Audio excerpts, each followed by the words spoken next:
you start changing the guest list. Right. So those friends that really didn't fit into the definition you're now forming of what that is, Yes. now become acquaintances.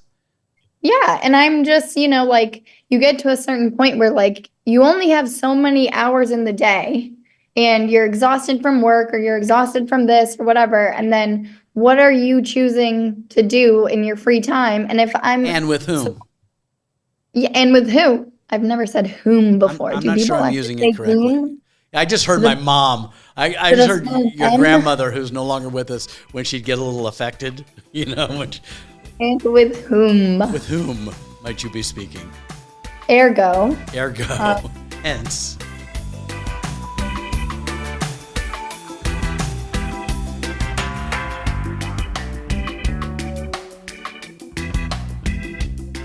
What's up, everybody?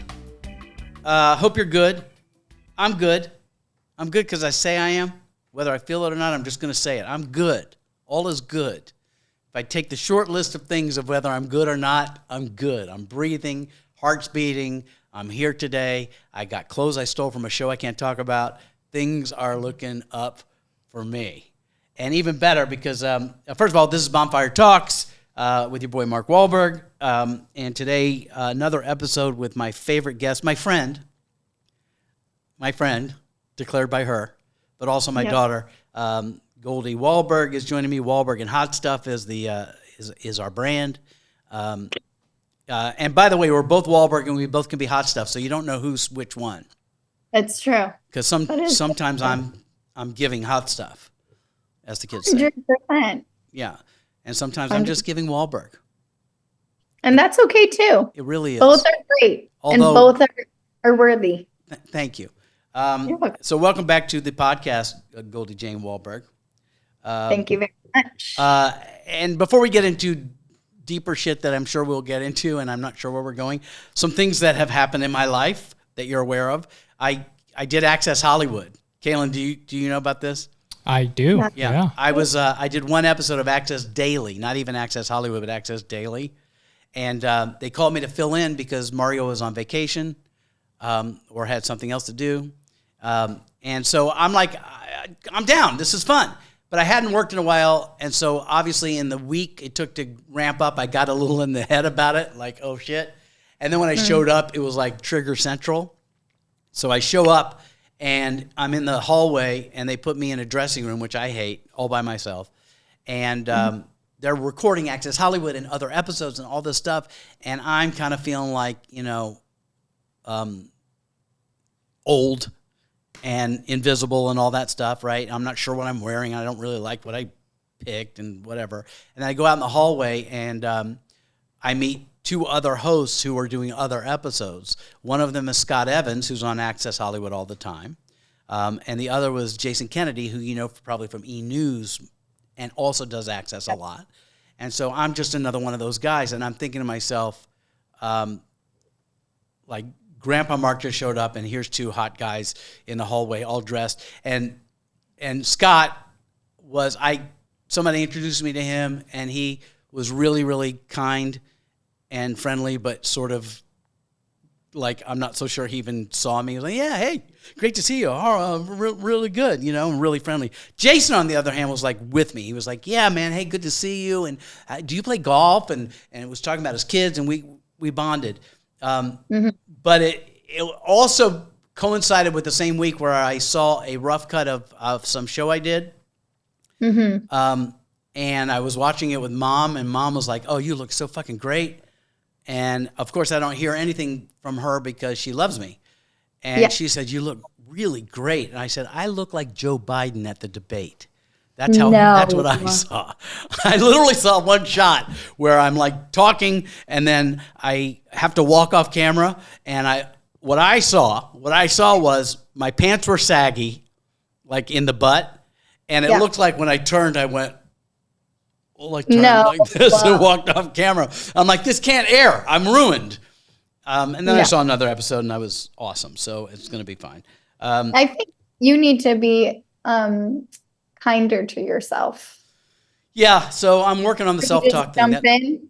I I really didn't want to jump right there, right off the bat, but It is a never-ending battle for me, and I'm sure some of you, that we are so generous with others and so supportive of anybody else, and then we talk shit about ourselves incessantly.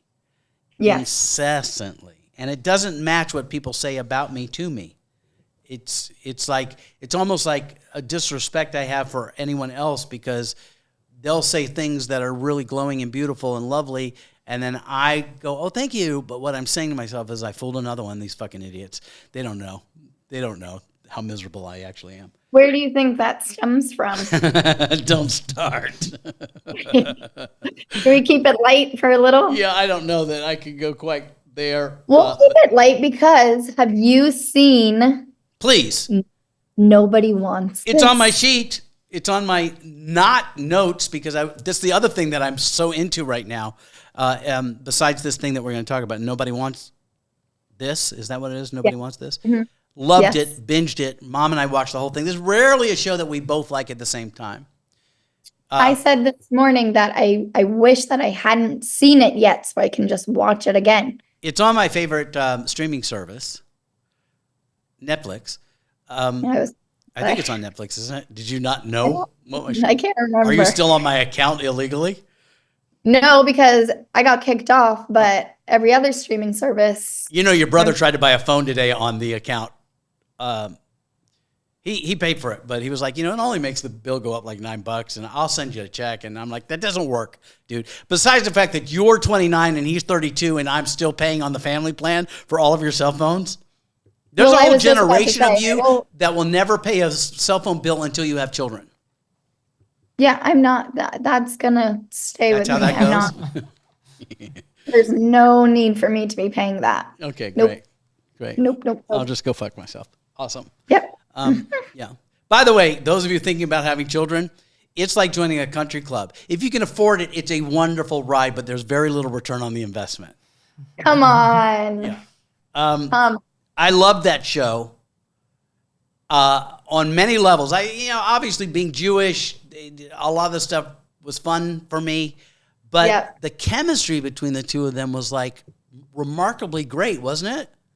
I mean, come on. It was just magical. Every episode was better than the last episode. And I think we're doing a deep dive.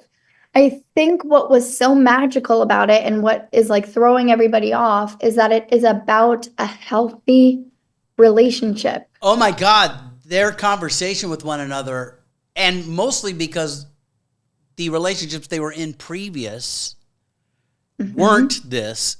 They're making the effort. You see them make the effort to talk about the thing they don't want to talk about and resolve the things that are unresolvable. And sometimes they have to leave it with, there is no answer for this except that we love one another and we can just be honest with each other, and let's see where that goes. And that's pretty great. And that kind of plays into the show that I did for many years that you may be aware of, that had a bonfire and stuff. That one of the things that I thought was really interesting about that is that people would come on that show and talk about their relationship. Yeah. And it would be kind of fucked up a lot, which makes for good TV. But a remarkable number of those friends I've made through that experience then share the next relationship they're in is the forever one. Yeah. Which I think is very similar to this one, is that it's which speaks to the fact that when you're in a relationship and it's horrible, or you have a horrible experience, or your litany of horrible experiences may actually serve you if you choose to actualize face it, and refuse to do that thing that you did before. And on this show, they are constantly going, well, you weren't honest with me. And then they got to talk about that until it's not a thing. Even in the face of everyone around them kind of supporting them not being that. Anyway, I love it. And I can't wait for season 2. It was too short.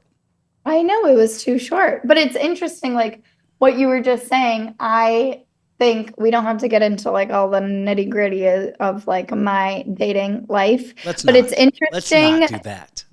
You don't want to? No, I really don't want to do that. Now that you don't want to, that's all I want to do. But Well, I will. let me just say this before we go any further, Yes. that I am 100% Team Tucky Bear. I'm Team Tucky Bear too. Yeah. Shout out Tucky. But Or the nickname I like to call him, Tuck Duck Goose. Tuck Tuck Goose. Yes. I mean, it's definitely a good one. I like to do it to see if he's going to react in a way of like, oh, Jesus Christ, I got to deal with this guy. Or if he leans in. So far, he's leaned in. So I like that. Yeah, it's a good one. I mean, his family calls me the Burger Queen. So, Well, it is what it is, kid. They're not wrong. They're not wrong. But it's interesting, like when you, hypothetically, Yes. when you're in one relationship. Not that you have been in the past, but hypothetically. No. For other people listening. 100%. Right. You're in one relationship. Yes. You learn all of these things. You think that is your normal and that is the standard. And all that you get. Yes, all that you get. Right. And this is what it is. Mm-hmm. And when you're in it, you accept it and it's great and whatever. And you normalize whatever that is. Mm-hmm. And then you leave said relationship and you become independent and you have all of this space to work on yourself or choose to surround yourself with different people. Where you get to do you, boo. The next relationship you are met with, it's like that free slate where you get to create. Not that you want to be a different person. No, but you be the person you wish you always were. Exactly. And it's not different. It's who you weren't being and had a thumb over you being. Right. And then naturally how life goes, you're met with like similar obstacles or like similar situations. And then it's like a choose your own adventure type of deal. And then I loved how in the show that they were like, they basically were showing like both choices of reacting. You can do your typical toxic behavior or you can learn from your previous mistakes. And I think it's like a really cool thing to acknowledge all the things that you didn't like and who you were. Yes. To be whoever you want to be for the next. There are a couple scenes that I actually took lessons from that I thought were really powerful. Let's talk it out. One of them, I can't think of it specifically. It may have been a dinner scene where his family or something are questioning her podcast, which I also want to talk about, by the way. I want to talk about that. And because our podcast is all about sex, there's a whole thing about dildos and everything, which is a word I'm not sure I'm comfortable discussing with you, it's okay. My daughter/friend, but they exist in the world. Anyway, what I loved, and I know it's just a show, but what I aspire to be is the person that doesn't make excuses for or make it easier for someone to hear or qualify things that I'm doing that they don't approve of, but I do approve of. Interesting. Right? Instead of going, yeah, I know this is kind of sketch, but I don't really feel that way, but I kind of do, but I don't. But, that kind of bullshit that I'm prone to do, where she just goes, yes, no, I think it's very, honest and true, and, sexuality is what we all have. Well, I don't even know what it was. It was just, I took away from the fact that she was not apologizing at all for what she does on this podcast. Totally. You know who does that very, very, very well? No. Morgan Walberg. Wow. Props Morgan, for the brother. My brother, he has an Instagram page where he posts about motorcycles and his journey, which at some point he'll let me talk about because it's a story beyond. I think I could talk a little bit about it. Sure. No? No, because it's his story then he has to choose when he's ready. But besides the point, he is his biggest cheerleader and there is no shame surrounding it. What he is doing, he thinks is the most incredible thing and he wants to tell anybody that is around him, and he speaks about what he is doing like it is a multi-million-dollar business and it's everything that he knows that it will be someday, where unfortunately I think I have gotten a little bit of your plague of toning everything down of like, oh yeah, well, I post on TikTok or I post on not that big Instagram, of a but thing. it's nothing. And like, oh my God forbid you like talk about it or like know about it. But it is It's good. true. And I Morgan have doesn't been make doing, any apologies for whatever content he posts or what he's working on. He's excited about it. And one of the, by the way, let's go down things that are great about Morgan for a second, because there are. remember, this is my episode, but sure. We'll have it. Morgan has cracked the code on enjoying things at a level that make other people want to do what he's doing. Yes, I did not know how that sentence was going to end because I was going to end it in a different way. How are you going to end it? I was going to say that he enjoys things to the level of insanity and that's true. extreme. Like he enjoys things to the level of insanity that scream, you need help. But also makes everybody want to do exactly what he's doing. Exactly to your point. That's, in the workshop world of how to, create great things, there's a distinction you learn is the difference between sales, getting people to buy something, and enrollment, which is showing a possibility for others. Morgan is the embodiment of enrollment to me. He'll go do something. Like I always think about this one when he was on the ship, our son, her brother, my son, is a Navy pilot or a retired Navy pilot. And he was deployed for 7 months at sea, flying combat missions, all the stuff. And it's a certain brand and lifestyle.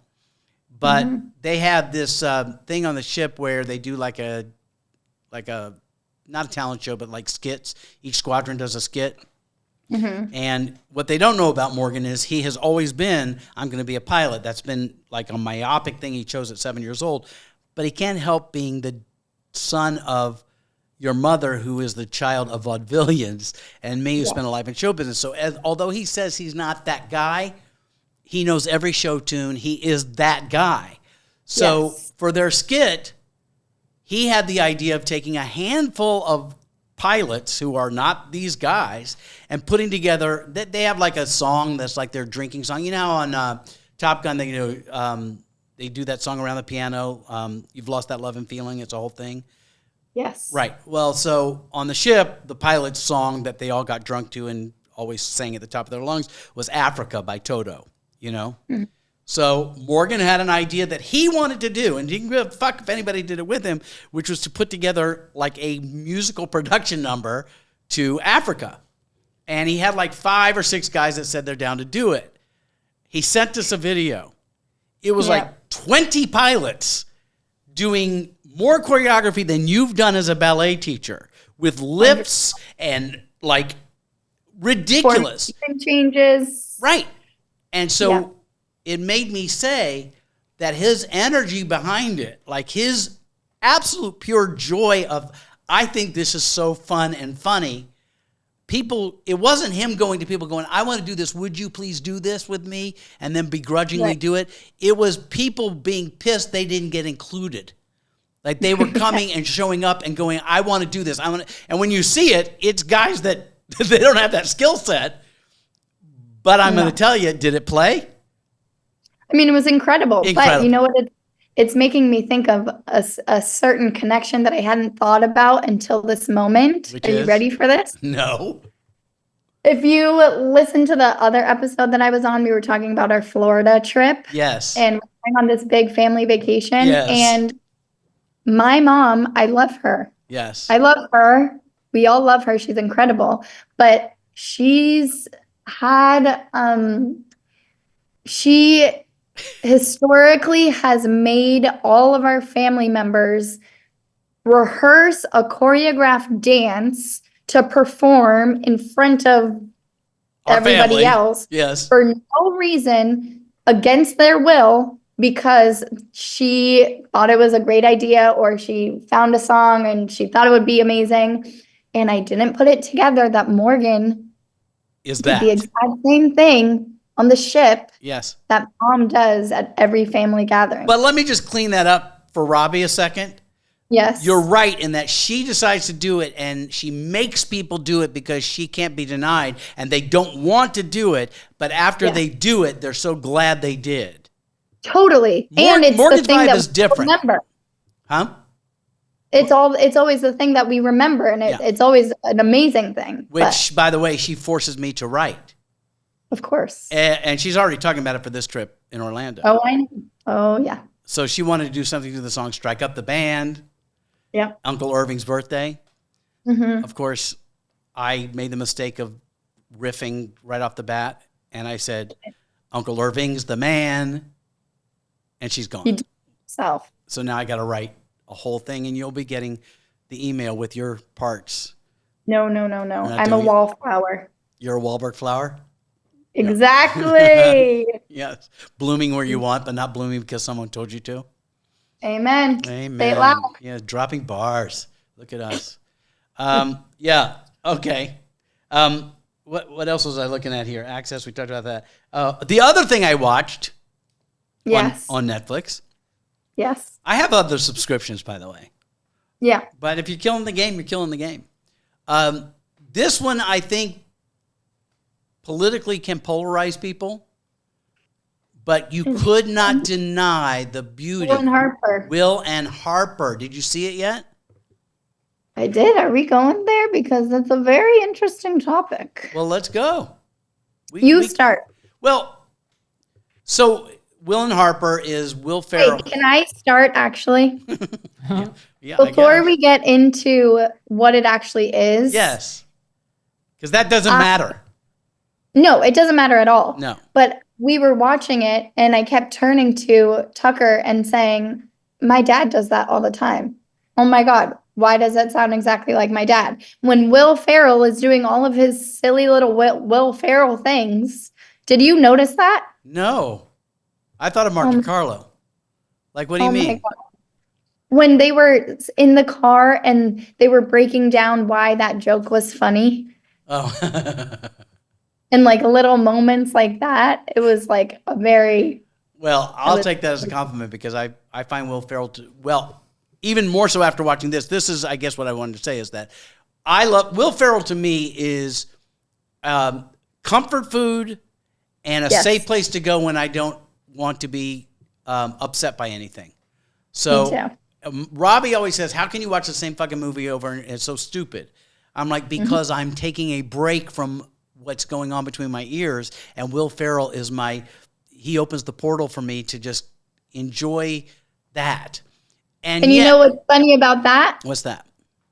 She's making fun of you for watching the same movie over and over. The movie that she watches over and over is Shawshank Redemption. So if we really want to go into her psyche. I want to go to Anchorman in San Diego, and she wants to go to prison. She wants to go to prison or Titanic or, you know. Oh, yeah. Oh, 100% because I watched them with her. But let's now go to Will and Harper. So it's a documentary. It may be one of the best documentaries I have seen in this sort of genre. And the subject matter is not why it means something to me. This is not a political stance. The story is about when Will was new at Saturday Night Live, he made very good friends with one of the writers who people didn't really get Will when he first started. And this one writer, this dude, really got him and wrote a bunch of stuff for him. And they kind of had that bond and it was great. Then they became somewhat estranged because life goes on. Will became a star and they're no longer at Saturday Night Live. And then 30 years later, he gets an email from this guy saying, I'm now Harper and I'm a woman. I'm transitioning. I have transitioned. Okay. And I will say right now, as we talk about this to those of you, if I misspeak on a pronoun level or something like that, I want you to know my heart's in the right place. And my boomer lexicon may show up, but it's not intentional. What I want to make very clear here is you guys get to have whatever fucking feelings you want about the whole world of trans and whatever you want to have. This is not that. What this was for me was simply the beautiful, loving, heartfelt story of friendship. Yes. What would you do for a dear friend? Yes. How far would you go to support a dear friend going through something? This is probably the wrong word, but for the sake of understanding the depth of it, something that could be traumatic. Yes. For sure. You know, it could be not that transitioning is, you know, if someone chooses to transition that it's a disease or anything, that's not the point. But it is similar to supporting someone who's going through a life change that is scary. Major. Yeah. And what rang true for me was, first of all, how the trans issue from a political standpoint becomes so less of, although it's a powerful story to support whatever, it was not what this was about for me. What it was a woman grappling with a new life, afraid of how America will treat her. Yep. And having to do what we all are afraid to do, which is face our fears, but not having to do it alone.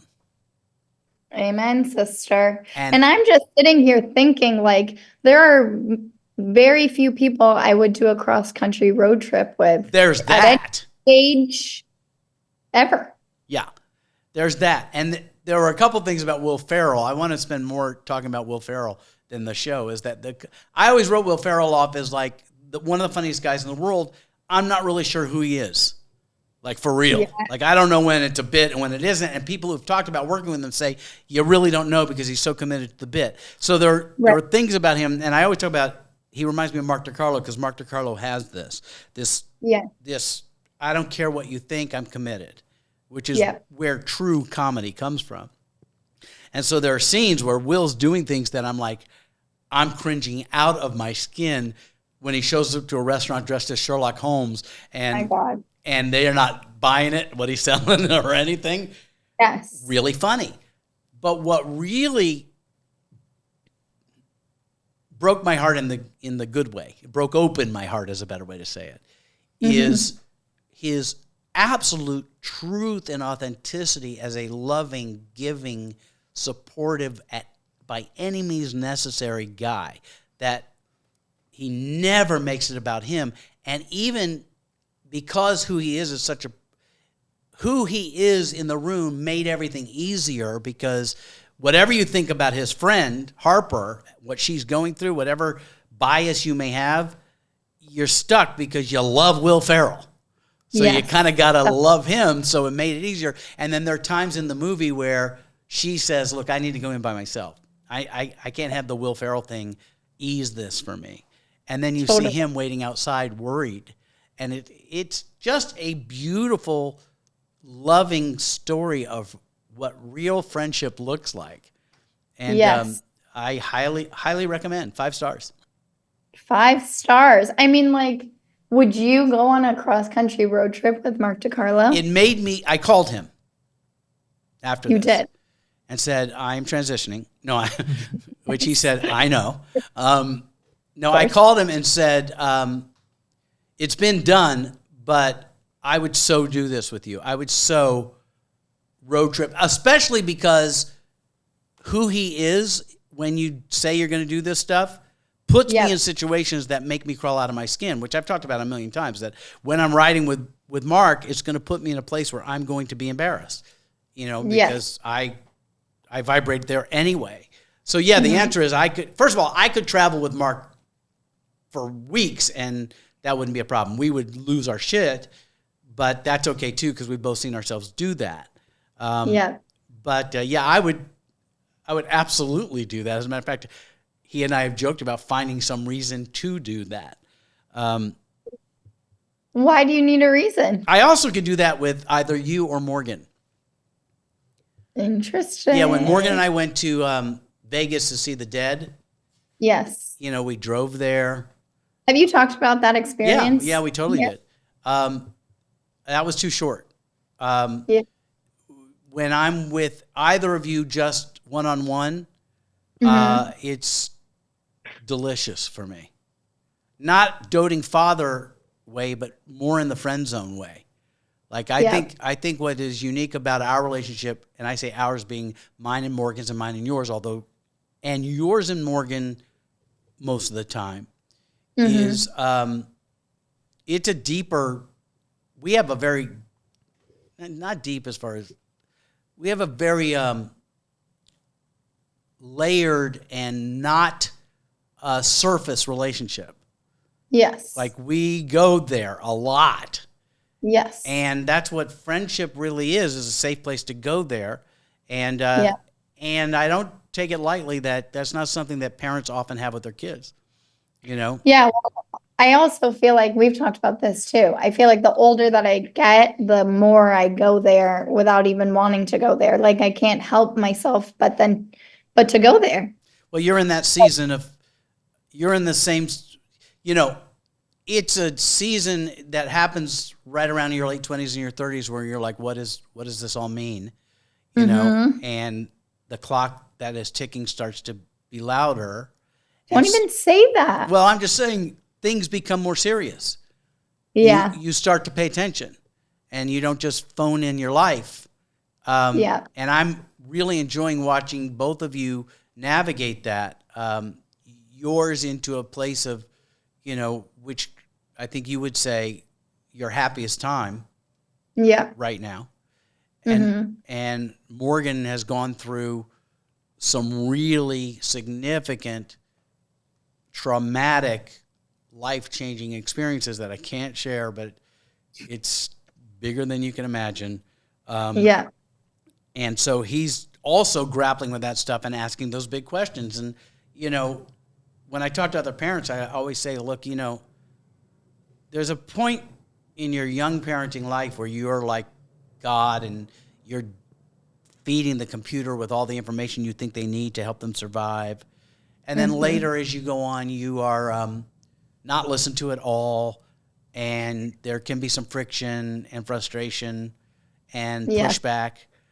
And then the only hope you have in parenting, and I've said this before, is that you can communicate, whether you agree or not, that conduit is always open. So I'm really grateful for that.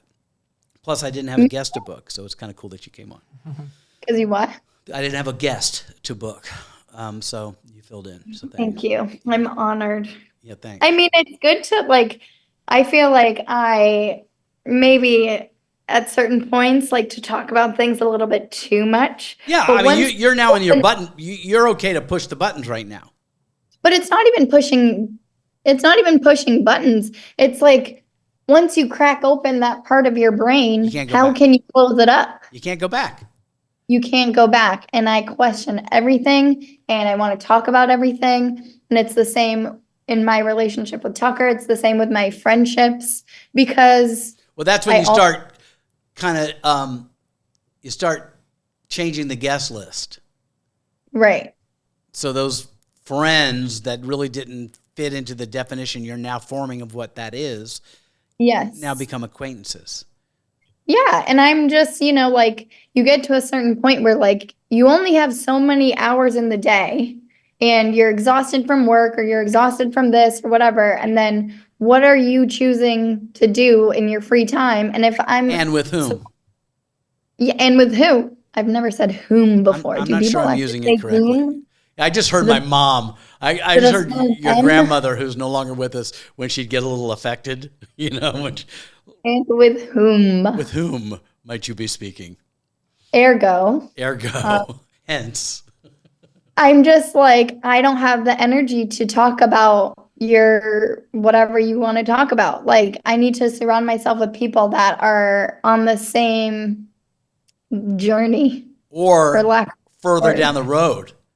Exactly. Yeah, so I can be the student. Yeah. Or I'll just sit and smile and nod and like, oh, haha, yeah, that's cool too. Yeah, see, I need to do more of that because I like the people who are on the journey. I like that conversation. Obviously, you see I light up for that.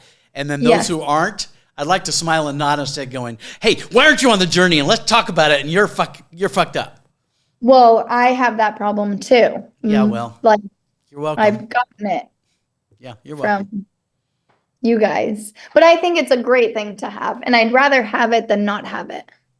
Well, I mean, I think we're all kind of growing and learning like Tucker, you know, and his family Tucker's on a quest. He's asking the questions. Some of the stuff aren't the answers they want to hear sometimes, I assume.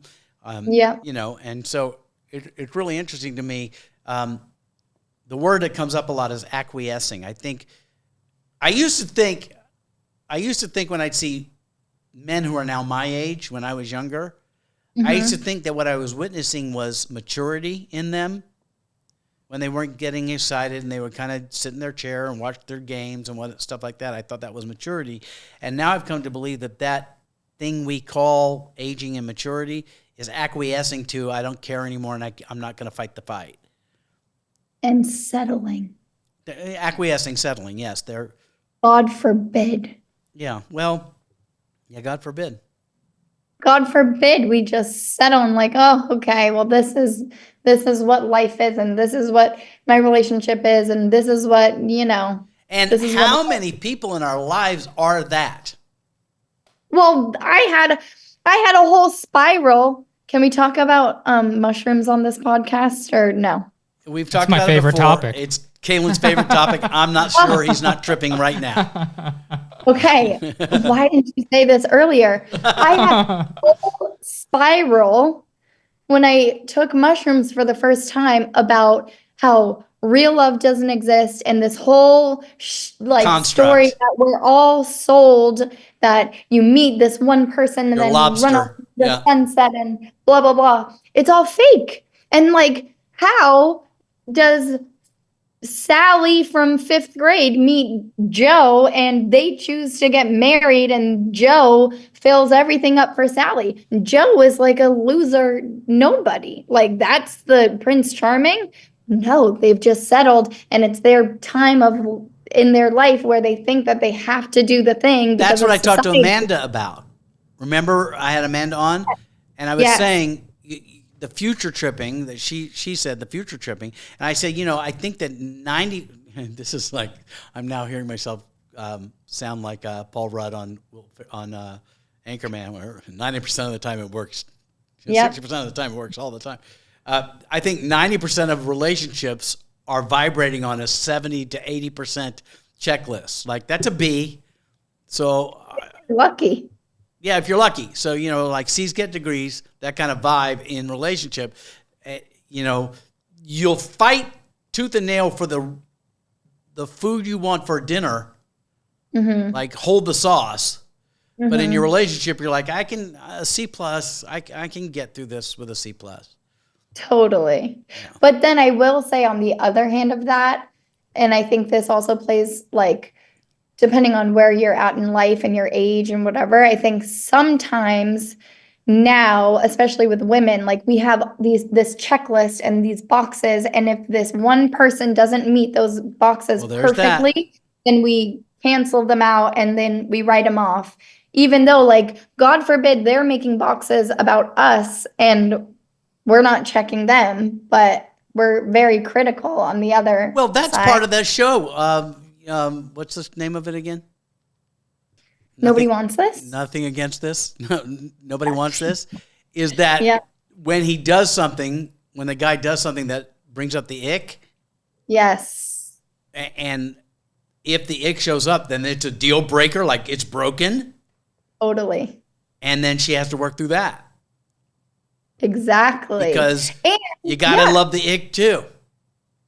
Yes, but the ick is well, there's tough. the ick, oh shit ick. And there's the ick that is an excuse to get the fuck out because it irks you instead of going, this really does. So what you're saying is that checklist, when it's too detailed and too minutia, you're going to write off something that is an A+. Yeah. Right? When you, you're talking about a weighted average. Mm-hmm. All things are not as valuable. So the fact that, I was going to say something that would trigger you. Fact that he wore socks with Birkenstocks. Too soon. Even though I know somebody else that doesn't. Is it too soon? Does it rhyme with fuck loose? No. No. It rhymes with schmissa. Oh no. Well, she does that, but she's a fashionista. Anything she does, I like her fashion. Okay, next topic. You like her fashion too. You guys. No, I do. I do. Totally. Remember when we started the conversation with we're not getting into my dating Yeah. history? Yes. Sorry. Okay. Speaking of rhyming, can we just jump over to that? That I brought Yeah. back a chestnut the other day and it worked Oh, that's perfectly. incredible. Kaylin, this is a personal victory for me that I leaned into. When the kids were younger, we did drive-through a lot. This goes back to DoorDash, Uber Eats, and Impulse. But we weren't the family that made sure Mom tried to make sure you guys had healthy food. But you guys were resistant, and I was down for drive-through whenever. But what I hate is when you go to a drive-through and you can't really understand, like they go, hey, McDonald's going to take your order. And so my thing, my little, what do you call that? Civil disobedience was if they don't speak clearly when they're asking for my order, then I'm not going to speak clearly when I order.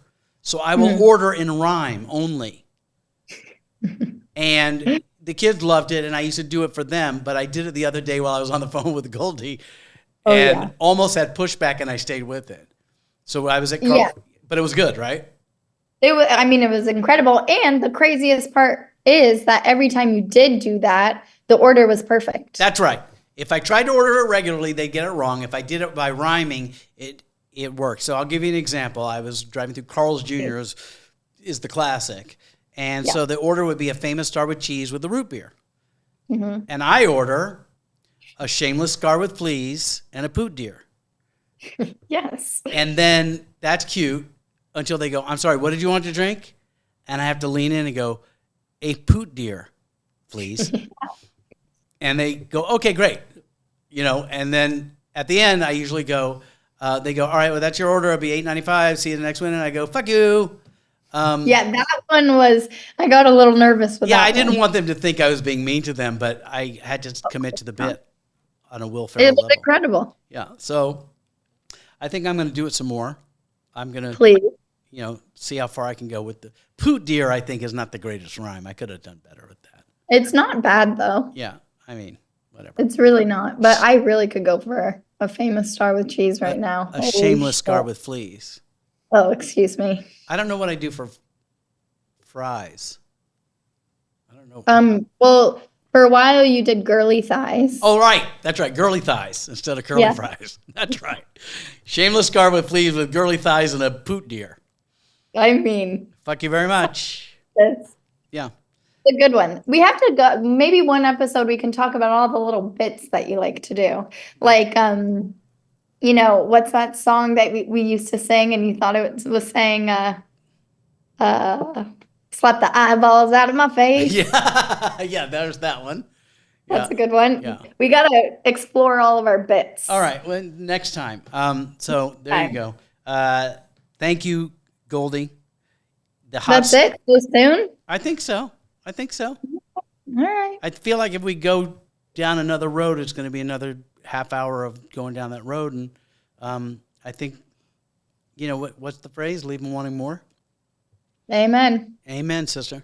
All right. I'll see you very soon. Very soon. In the villages where we may be doing bonfire talks on the road. Oh, shit. Yeah. Try to do that. Maybe we'll have guests like Carol Goldberg. Oh my God. We need to set up a confessional. That's actually a really good idea. A confessional? Confessional in the villages. We set up a camera and anybody can sit and just say what they want. Say what they want. I live for moments like Carol Goldberg coming down to go to the pool in her bathing suit and bathing cap and no cover up, just like, let's go. Just like. Yeah. But that's the vibe we need to have a little bit more. We all need to be more Carol Goldberg. She doesn't give a fuck. Right? Preach. Yep. I never thought I would hold Carol Goldberg as the guru of the family, but maybe she has figured it all out. I think so. So that's a little tease, you guys. I think the Bonfire Talks in the Villages, that should be behind a firewall. I think you have to pay for those. They're going to be good. 100%. Yeah, they're going to be good. We just need to set it up in the lobby and have a third mic for guests to come in and let them do their shtick. and us do our best to not just shit talk. I know that we're joking around with this, but I think it's an incredible idea. Kind of down. All right. We'll talk behind the scenes. Yeah, we'll do some work, and if you'd like to see that, like, subscribe, and comment. Look, there it is. Yeah. Check out, by the way, check out Morgan's lifestyle brand on Instagram and TikTok. I think he's on TikTok too, mostly Instagram, and it's called Still Here Lifestyle, and it's really great. It's mostly around Harley Davidsons, but it's really about what that experience is for him in his healing and his journey. Kind of the same thing. Goldie's got Lazy Ballerina Club. Both of them have a gazillion more followers and views than I do. Have they shouted me out? Nah, dog. That's not true. Yeah. And all I'm trying to do is get just a taste of what you've got follower-wise so that I can pay for your cell phone for another fucking 10 years. Come on. Yeah. What if I just cut them off? What if you got the email and said, yeah, call Verizon. You're no longer on the family plan. I'll get a really cute set of stationery, and that's how we will communicate. That's what I wanted to talk to you about, but I don't have time, but maybe next time because it's not really a topic. But what I'm way into right now? Yes. Writing in cursive. Okay, that is like, you need to, that's like as scary as you buying a book. Yeah, I've got a book. Look, book and cursive right there. I'm going old school. I'm reading words and I'm writing words in a lost art, sort of like what is to you would be a hieroglyphic. If you start like scrapbooking, old world writing, scrapbooking. I'm making what I'm going to do is take all of your things from your childhood and make them into 3D diorama framed things for you to hang on your wall. Okay, but we would kill that. Throw back to our volcano and our Rubik's Cube. Well, we should do that episode 2 of money spent and time spent on projects that we took to the Walberg level. I mean, we had to do a California mission. Everybody had to do a California mission. Mine is running out as an Airbnb right now. And that's really funny. It's true. You. All right, that's true. See ya. Thank you. Love you. Out. Out.